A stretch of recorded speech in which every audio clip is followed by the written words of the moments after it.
Hello, my name is Julia, and you're on the Space Daily News channel. NASA engineers installed the Boeing Starliner CST-100 capsule on the service module and are preparing it for installation on the launch vehicle. Meanwhile, the two crew members who will take the Starliner capsule to the ISS on the capsule's first test flight with people on board had a dress rehearsal on the Boeing lab. Both engineers and crew are now finalizing preparations for the CFT mission, which is scheduled to take place in April.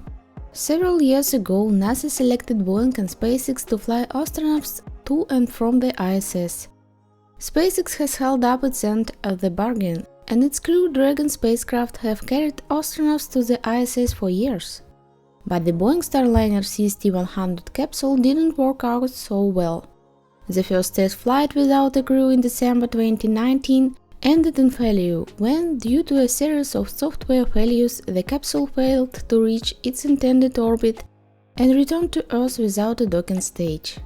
The second test flight had to be prepared for 2.5 years.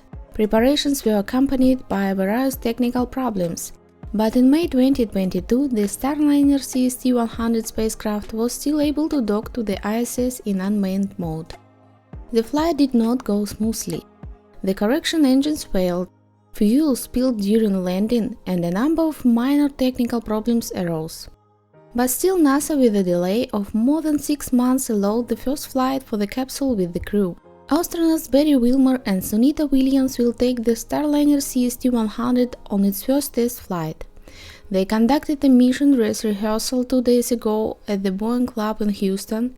Afterward, the crew will train on how to interact with dispatchers and the ground team to work through abnormal situations. The process of placing the capsule on the service module took place at NASA's Kennedy Space Center. That's not far from Cape Canaveral, from where the astronauts will travel to the ISS in April on a United Launch Alliance Atlas V rocket by Boeing.